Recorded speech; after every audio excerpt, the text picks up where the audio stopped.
A'udzubillahi minasyaitonirrajim. Bismillahirrahmanirrahim. Assalamualaikum warahmatullahi wabarakatuh. Alhamdulillahilladzi hadana lihadza wa ma kunna linahtadiya laula an hadanallah. Asyhadu an la ilaha illallah wahdahu la syarikalah. Lahul mulku wa lahul hamdu yuhyi wa yumitu wa huwa ala kulli syai'in qadir. Wa asyhadu anna Muhammadan abduhu wa rasuluh la nabiyya ba'dah. Allahumma salli ala Sayyidina Muhammad wa ala alihi wa ashabihi ajma'in. Amma ba'd. Rabbi shrah li sadri wa yassir li amri wa hlul 'uqdatam min lisani yafqahu qawli. Qala Allah Ta'ala fil Qur'anil Karim wa huwa asdaqul qailin. A'udzu billahi minasy syaithanir rajim. Bismillahirrahmanirrahim. Nahnu naqussu 'alaika naba'ahum bil haqq. Innahum fityatun amanu bi rabbihim wa zidnahum huda. Shadaqallahul azim. Qala Rasulullah sallallahu alaihi wasallam, sab'atun yuzilluhumullah fi zillihi yawma la zilla illa zilluh. Imamun adilun wa syabun nasha'a fi ibadatillah wa rajulun qalbuhu mu'allakun bil masjid idza kharaja minhu hatta ya'uda ilaih wa rajulani tahabba fillah ijtama'a alaih wa iftaraqa alaih wa rajulun dzakarallaha fi khalwatin fafadat 'ainah wa rajulun da'atsu imra'atun dzatu mansibin wa jamalin ila nafsiha faqala inni akhafullah rabbal alamin wa rajulun tasaddaqa bi sadaqatin fa akhfaha hatta la ta'lama shimaluhu ma tunfiqu yaminuh.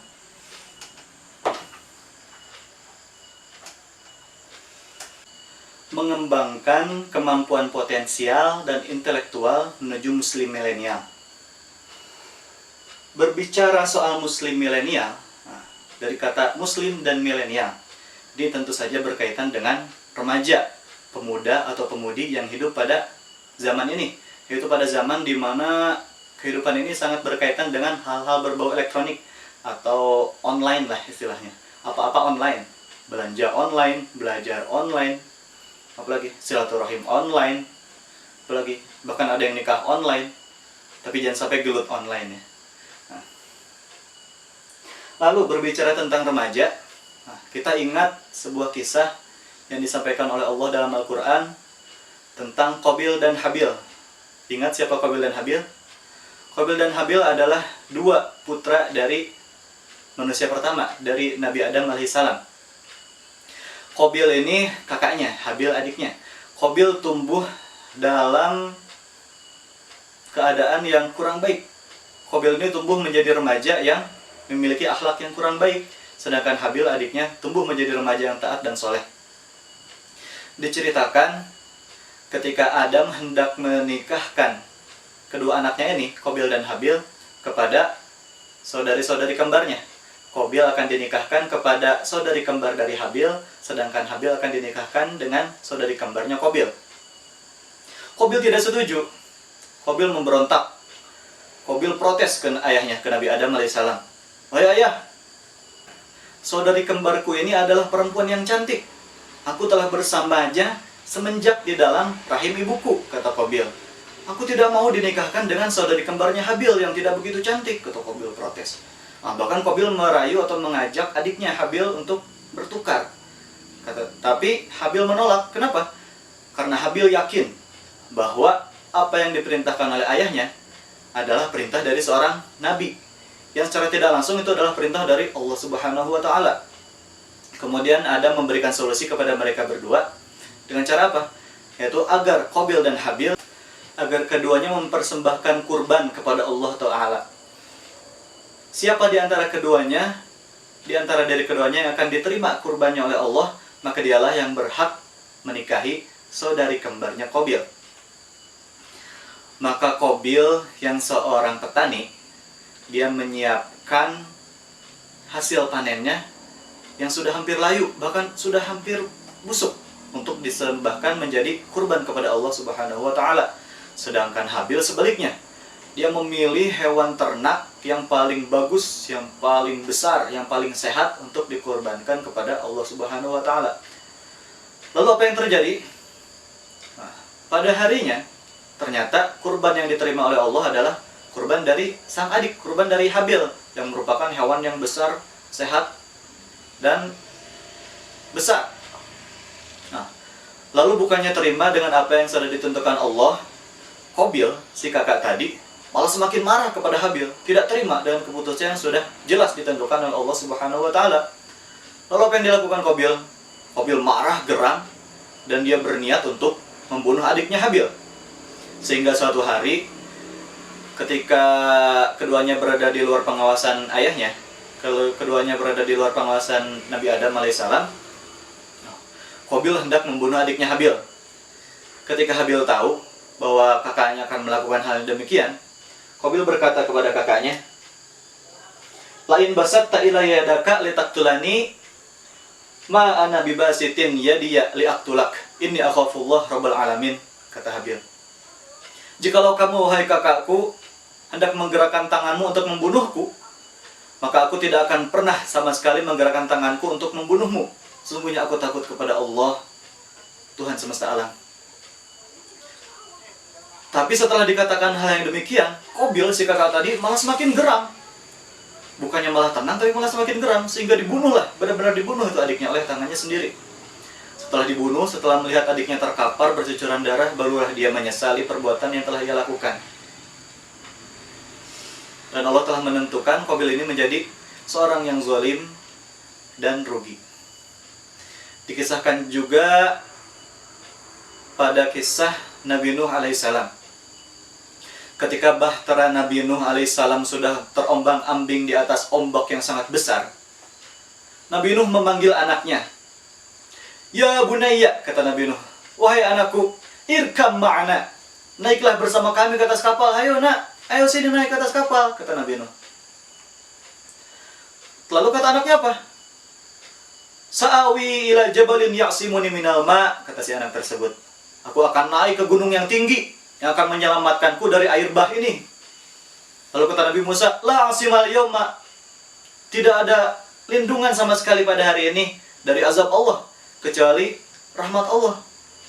Nah, kemudian ombak itu memisahkan antara Musa dan anaknya, antara Musa dan Kan'an. Lalu dikisahkan juga kebalikannya dari kisah Kan'an tadi. Kan'an ini kan anak yang durhaka, anak yang membangkang kepada orang tuanya, yaitu Nabi Musa. Dikisahkan kisah yang sebaliknya, yaitu tentang anak yang soleh, taat, dan berbakti kepada orang tuanya. Siapa dia?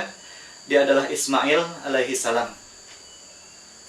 Ismail ini sejak lahir sampai remaja itu ditinggalkan, tidak pernah bertemu sama sekali dengan ayahnya, Nabi Ibrahim alaihissalam. Dia hanya mendengar cerita-ceritanya dari ibunya, bahwa ayahnya itu adalah seorang nabi dan lain sebagainya. Nah, tatkala ia masuk ke umur remaja, tatkala Ismail masuk ke umur remaja, Nabi Ibrahim pulang menemui keluarganya, bertemu istrinya Siti Hajar, dan juga bertemu anaknya, yaitu tadi Nabi Ismail alaihissalam. Tidak sempat melepas rindu, Nabi Ibrahim alaihissalam langsung diperintahkan oleh Allah Subhanahu wa taala untuk apa? Untuk menyembelih anaknya. Perintah ini secara langsung diperintahkan oleh Allah kepada Nabi Ibrahim melalui mimpinya yang terus berulang-ulang sampai 3 kali. Nabi Ibrahim yakin bahwa ini adalah perintah dari Allah Subhanahu wa taala. Lalu datanglah Nabi Ibrahim kepada anaknya, Nabi Ismail, sambil berkata, "Ya bunayya, ini ara fil manami anni adbahuka, fanzur madza tara," kata Ibrahim.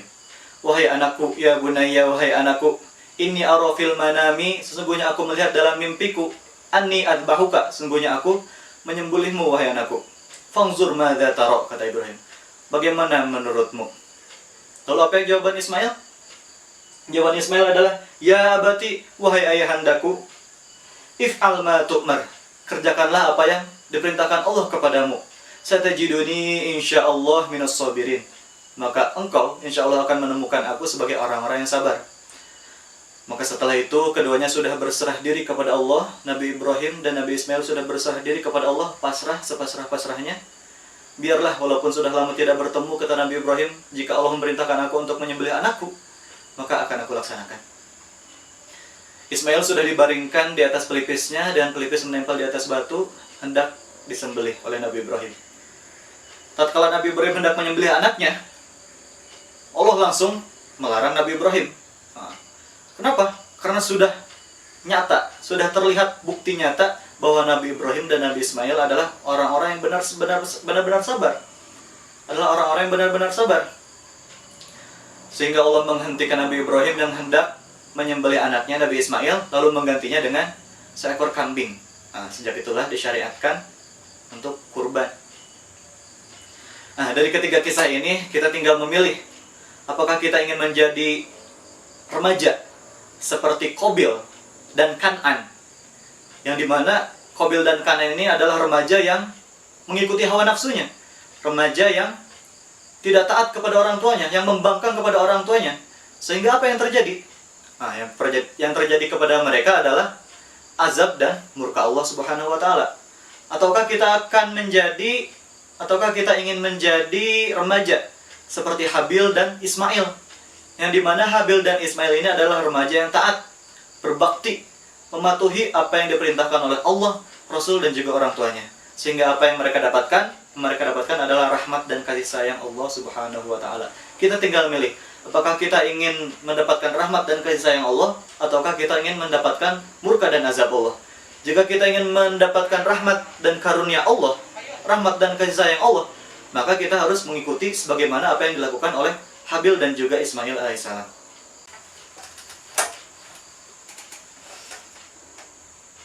Lalu, apa saja kriteria dari seorang remaja jika ingin remaja ini mendapatkan rahmat dan kasih sayang Allah Subhanahu wa taala? Allah telah menjelaskan dalam Al-Qur'an.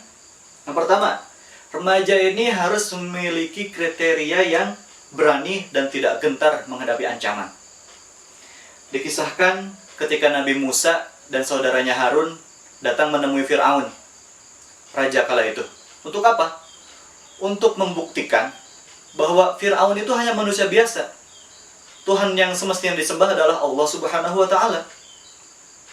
Lalu fama amana li Musa illa dzurriyyatan min qaumih ala khaufin min Fir'aun wa malaihim an yaftanun. Fama amana li Musa, maka tidak ada sama sekali yang beriman kepada Musa illa dzurriyyatan min qaumih, kecuali pemuda-pemuda dari kaumnya. Ala khaufin min Fir'aun wa malaihim.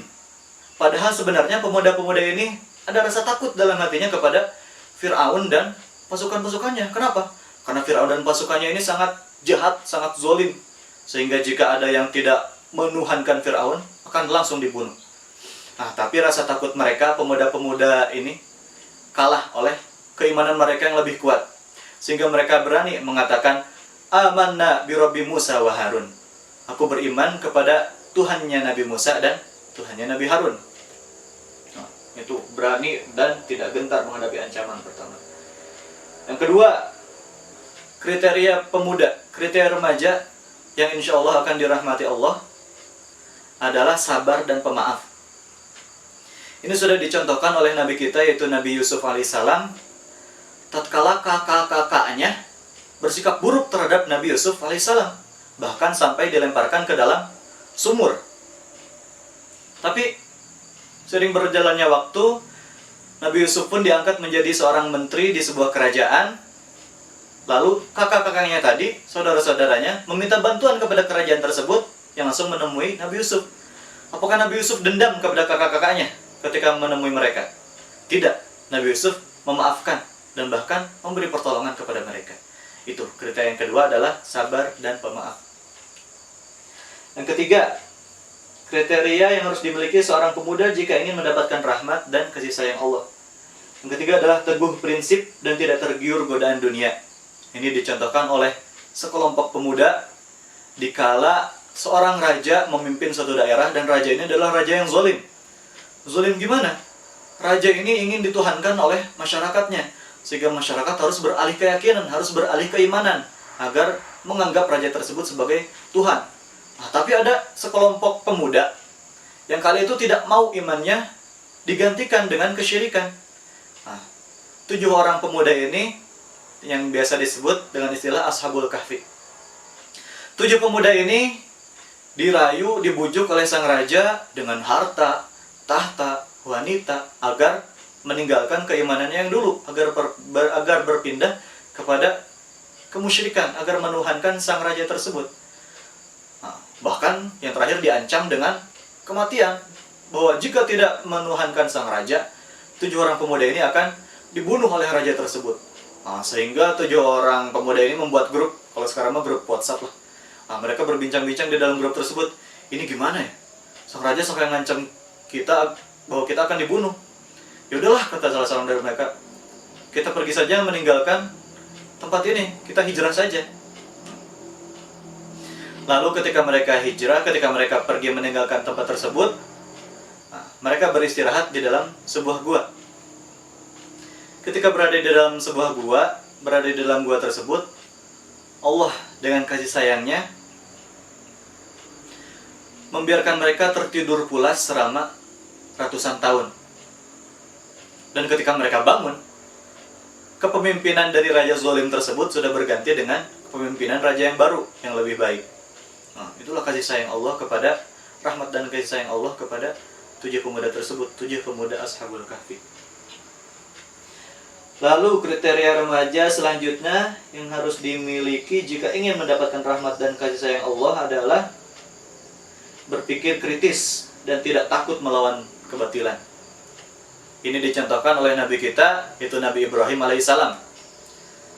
Dikisahkan kala itu Raja Namrud. Nah, Raja Namrud sedang keluar kota bersama pengikut-pengikutnya. Ketika keluar kota selama beberapa hari, Nabi Ibrahim masuk ke dalam tempat peribadatan Raja Namrud tersebut, yang di dalamnya terdapat banyak sekali berhala. Apa yang dilakukan Nabi Ibrahim? Nabi Ibrahim menghancurkan semua berhala yang ada di dalam tempat peribadatan tersebut, kecuali satu berhala yang paling besar. Lalu kapak digantungkan ke leher berhala yang paling besar tersebut, lalu ditinggalkannya tempat itu. Di kemudian hari, Raja Namrud pulang dan mendapati bahwa berhala di tempat peribadatannya sudah hancur semua. Dia marah, memanggil semua kaumnya. Siapa yang berani menghancurkan ini di belakangku, kata Raja Namrud. Lalu salah satu pengikutnya yang tidak ikut keluar kota berkata kepada Raja Namrud, wahai Raja, sungguhnya pada suatu malam aku melihat seorang remaja masuk ke tempat ini dan menghancurkan berhala-berhala tersebut. Namanya adalah Ibrahim. Panggil Ibrahim, kata Raja Namrud. Dipanggillah Ibrahim. Setelah Nabi Ibrahim datang menemui Raja Namrud, ditanyalah Ibrahim oleh Raja Namrud tersebut, wahai Ibrahim, apakah benar kamu yang telah menghancurkan berhala-berhala ini? Lalu apa kata Nabi Ibrahim? Bukan. Nabi Ibrahim menjawab dengan santai, bukan saya. Lalu kata Raja Namrud apa? Tidak mungkin. Siapa lagi yang berani melakukan hal seperti ini? Dan aku tahu bahwa kamu itu tidak suka terhadap berhala-berhala yang kami sembah, kata Raja Namrud. Lalu kata Nabi Ibrahim apa? Tapi bukan aku yang melakukannya. Coba lihat. Di sana ada berhala yang paling besar dan masih tergantung kapak di lehernya. Berarti berhala itu yang telah menghancurkan berhala-berhala kecil lainnya, kata Nabi Ibrahim. Lalu apa kata Raja Namrud? Kata Raja Namrud, tidak mungkin berhala mampu melakukan hal seperti itu. Lalu dengan santainya Nabi Ibrahim menjawab, lalu kenapa kamu menyembah berhala yang tidak bisa melakukan apapun itu? Nah, setelah itu pengikut-pengikut Raja Namrud ini terheran-heran. Bangkit pikiran logisnya. Oh iya ya, kenapa kita menyembah patung yang tidak bisa ngapa-ngapain? Kata pengikut Raja Namrud. Nah, tapi Raja Namrud karena egoisnya, karena harga dirinya tinggi, dia bukannya terbuka pikiran logisnya, bukan, tapi malah semakin kesal, semakin geram kepada Nabi Ibrahim, sehingga memerintahkan kepada prajuritnya untuk menangkap Nabi Ibrahim dan membakarnya hidup-hidup.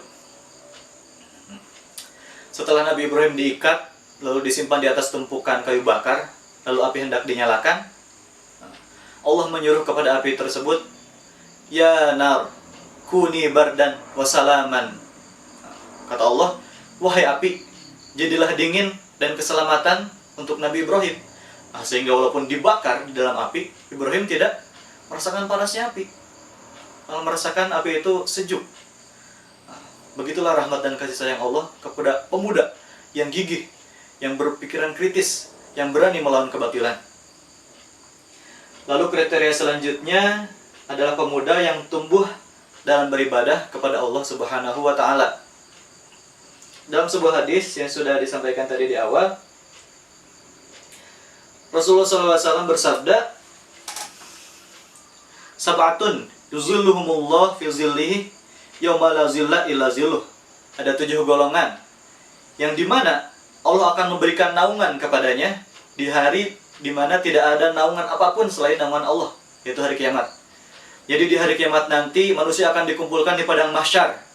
Semuanya dikumpulkan, baik itu yang hidup pada zaman dulu, baik itu yang hidup pada zaman sekarang ini. Semuanya dibangkitkan dan dikumpulkan di padang mahsyar tanpa alas kaki, dan matahari didekatkan di atas kepala mereka, sehingga panas itu benar-benar panas yang sangat membakar. Tidak ada naungan, tidak ada yang dapat melindungi seluruh manusia kala itu kecuali naungan dari Allah Subhanahu wa Ta'ala.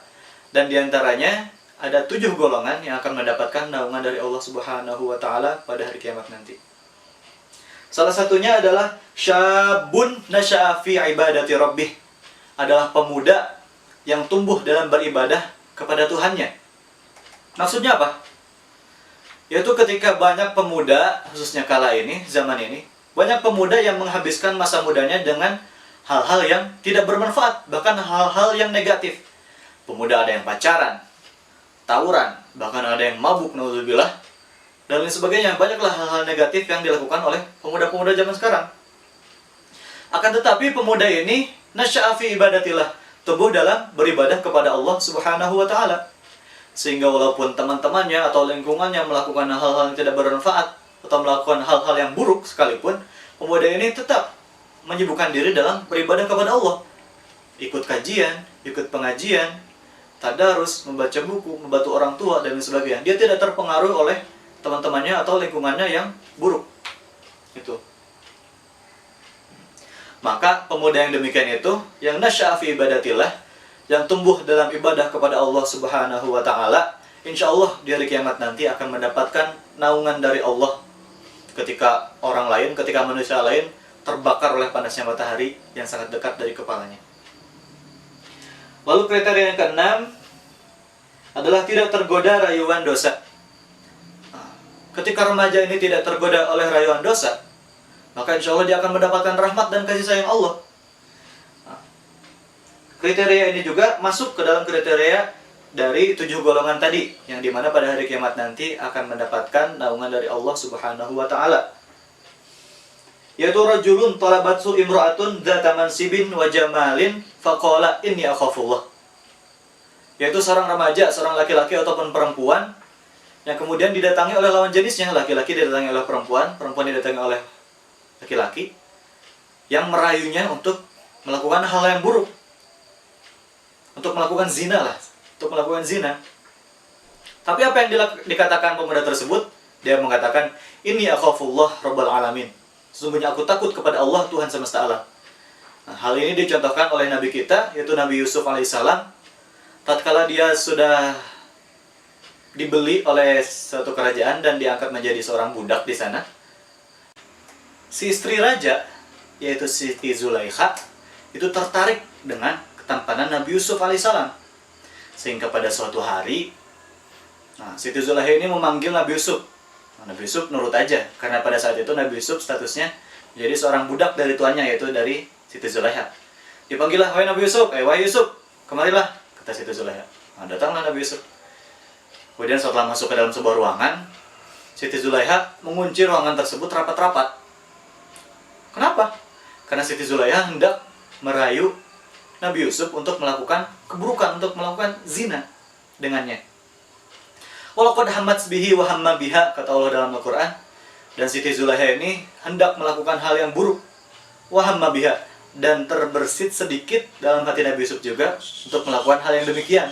Akan tetapi karena iman Nabi Yusuf kepada Allah Subhanahu wa Ta'ala itu lebih tinggi, lebih besar daripada rasa inginnya, daripada hasratnya, daripada nafsunya, maka Nabi Yusuf pun berkata kepada Siti Zulaikha, "Inni akhafullah rabbal alamin." Aku takut kepada Allah, Tuhan semesta alam, kata Nabi Yusuf. Lalu Nabi Yusuf lari menjauh dari Siti Zulaikha, sehingga pakaian bagian belakangnya itu terkoyak, robek. Dan banyak kejadian-kejadian selanjutnya sampai Nabi Yusuf dimasukkan ke dalam penjara karena fitnah tadi. Nah, walaupun dimasukkan ke dalam penjara, hari demi hari berlalu, yang pada akhirnya kemudian Nabi Yusuf itu diangkat menjadi seorang menteri di kerajaan tersebut. Nah, ini karena rahmat dan karunia Allah terhadap seorang pemuda. Jika pemuda ini didatangi oleh lawan jenisnya, dirayu untuk melakukan keburukan, tapi dia mengatakan, "Inni akhafullah rabbul alamin." Sesungguhnya aku takut kepada Allah Tuhan semesta alam. Keenam kategori remaja yang insya Allah diberikan rahmat dan kasih sayang Allah Subhanahu wa Ta'ala, dicontohkan oleh remaja-remaja yang dimana mereka memiliki iman dan Islam yang sangat kuat dalam hati mereka. Karena itu kita pun, jika kita setelah memiliki iman dan Islam yang kuat sebagai pondasi dalam diri kita, maka barulah kita bisa mengembangkan kemampuan-kemampuan potensial dan intelektual yang kita miliki. Karena itu, kita harus mengisi masa-masa remaja kita dengan hal-hal yang baik dan hal-hal yang positif. Karena apa? Karena sebagaimana yang disabdakan oleh Rasulullah SAW, "Irtanim khomsan qabla khomsin," kata Rasul. Manfaatkanlah 5 perkara sebelum datang 5 perkara. Apa itu? Syababaka qabla haromika, wasihataka qabla sakomika, wa faragaka qabla sukrika, wa hayataka qabla mautika, wa ghinaka qabla fakrika. Yang artinya kata Rasul kayak gini, manfaatkanlah 5 perkara sebelum datangnya 5 perkara, yaitu sehatmu sebelum datang sakitmu, masa mudamu sebelum datang masa tuamu, yaitu lapangmu sebelum datang sempitmu, lalu masa kayamu sebelum datang masa miskinmu, lalu masa hidupmu sebelum datang kematianmu. Nah, di antara 5 perkara yang harus kita manfaatkan sebelum datangnya 5 perkara lain adalah syababaka qabla haromika, masa mudamu sebelum datang masa tuamu. Kenapa? Karena di masa muda ini banyak amal-amal ibadah yang bisa kita lakukan. Bisa dakwah, bisa ikut pengajian ke sana kemari. Nah, pokoknya jarak jauh pun bisa kita lewati lah. Ataupun dalam haji bahkan. Nah, ketika kita melakukan ibadah haji saat kita masih muda, maka insya Allah kita akan mampu berjalan ke sana kemari sekuat tenaga. Berbeda jika kita sudah tua misalkan. Ketika ibadah haji harus didorong dan lain sebagainya, tidak bisa sepenuhnya mengikuti kegiatan-kegiatan yang ada di sana. Nah, makanya kata Rasul, syababaka qabla haromika. Manfaatkanlah masa mudamu sebelum datang masa tuamu. Nah, bahkan di hadis lain Rasulullah SAW bersabda, "La tazulu qadama bani Adam," tidak akan bergeser sedikit pun kaki dari manusia, min 'indi rabbih, dari hadapan Tuhannya, dari hadapan Allah Subhanahu wa Ta'ala, hatta yus'ala an khamsin, sampai ditanya atas 5 perkara. Yang pertama, an umrihi fi ma afnah, tentang umurnya digunakan untuk apa. Lalu an syababihi fi ma ablah, tentang masa mudanya dihabiskan untuk apa. Lalu an malihi min aina iktasabah, tentang hartanya dari mana dia dapatkan. Lalu fima anfaqah, digunakan untuk apa harta tersebut. Lalu yang terakhir, madza amila fima alima, tentang ilmunya apakah diamalkan atau tidak. Nah, di antara 5 pertanyaan yang akan Allah tanyakan secara langsung kepada manusia di hari kiamat nanti adalah an syababihi fima ablah, tentang masa muda dihabiskan untuk apa? Apakah dihabiskan untuk ibadah? Apakah dihabiskan untuk maksiat? Apakah dihabiskan untuk hal-hal yang positif? Ataukah dihabiskan untuk hal-hal yang negatif? Nah, hal tersebut langsung ditanyakan oleh Allah kepada manusia. Dan manusia tidak bisa menjawab dengan mulutnya, karena mulut ini tukang bohong. Apa yang menjawab pada kala itu? Menjawab adalah tangan kita. Tangan ini kita gunakan untuk apa sih selama kita hidup? Lalu mata kita digunakan untuk melihat apa aja, untuk nonton apa aja. Lalu telinga kita digunakan untuk ngedengerin apa aja. Ngedengerin gosip kah? Ngedengerin gibah kah? Atau ngedengerin lantunan ayat suci Al-Quran. Lalu kaki kita digunakan untuk melangkah kemana saja. Apakah ke masjid? Ataukah ke tempat-tempat maksiat? Kita harus memanfaatkan sebaik mungkin masa muda kita. Kita harus mengisi masa muda kita dengan hal-hal yang baik. Dengan ibadah, dengan mengembangkan kemampuan potensial, juga mengembangkan kemampuan intelektual. Agar apa? Agar kita menjadi insan, agar kita menjadi manusia, agar kita menjadi muslim yang bermanfaat bagi orang lain.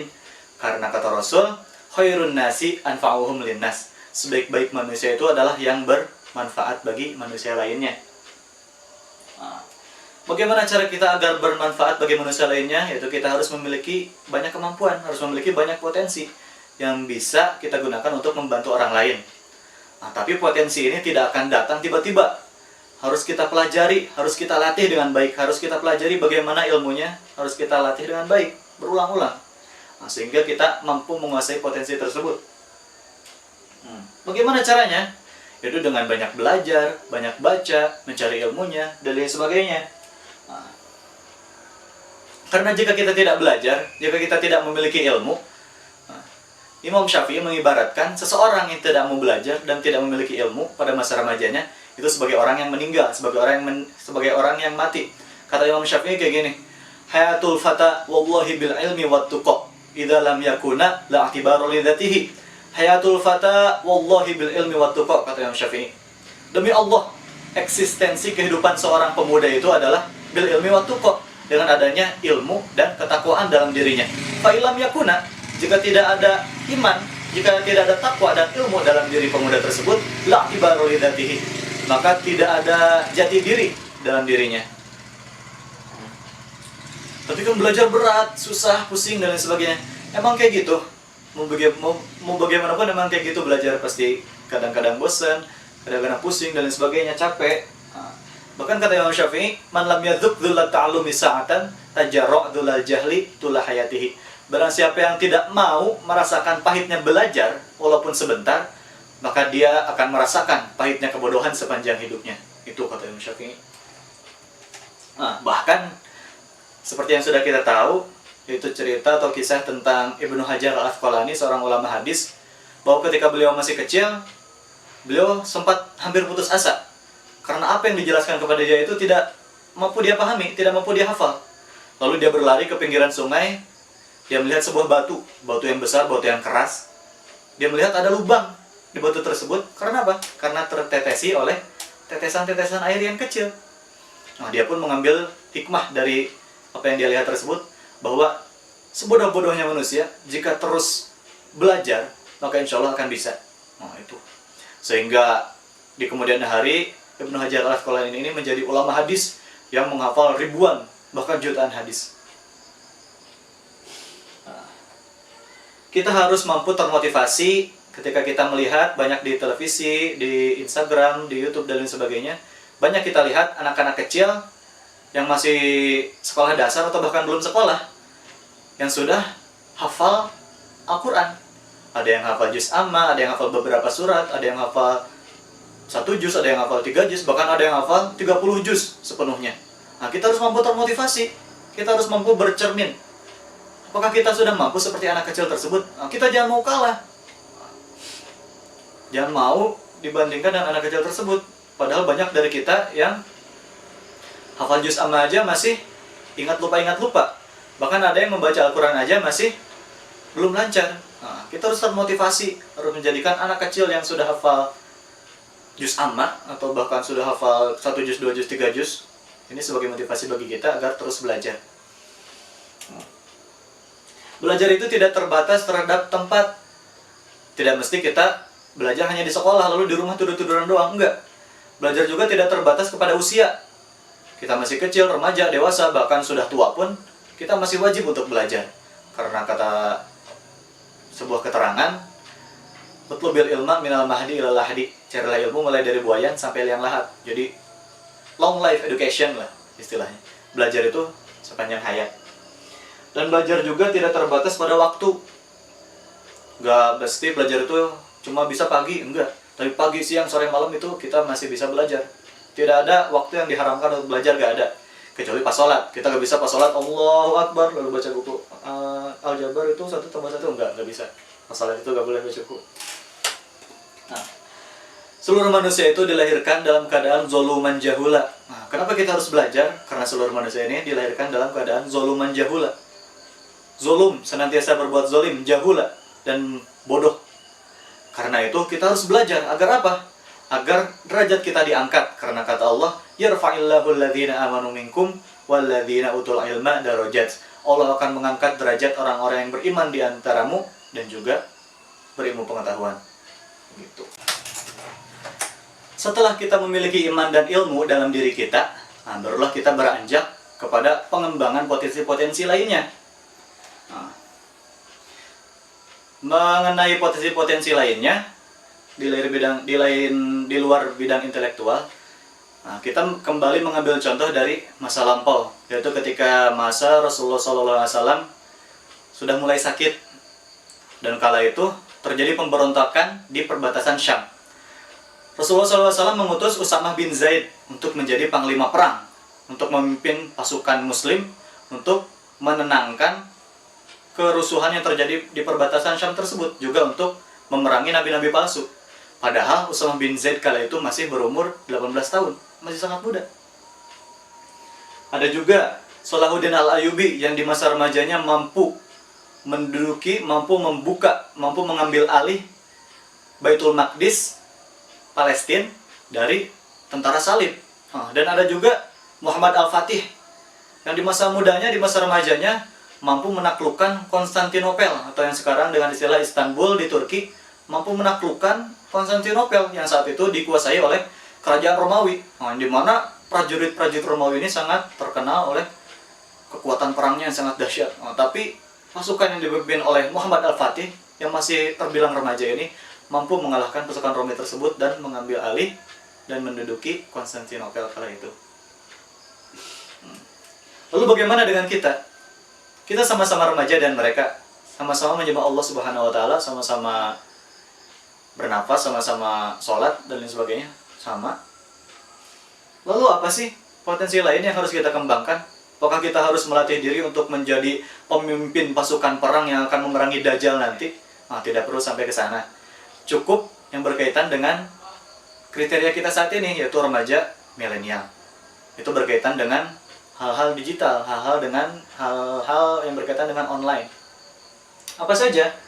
Misalkan kita jago bicara dan jago ngedit video, maka buatlah konten-konten kreatif, buatlah channel YouTube, dan sebarkan nilai-nilai Islam di dalamnya, seperti yang dilakukan oleh Nunuzo atau Ria Ricis dan lain sebagainya. Atau jika kita menyukai animasi, bisa bikin animasi, suka gambar dan sebagainya, maka pelajari lebih dalam tentang animasi tersebut. Lalu buatlah seperti serial Nusa dan Rara, misalkan, lalu Adit Soko Jarwo dan sebagainya, sehingga nilai-nilai Islam bisa tersebar luas.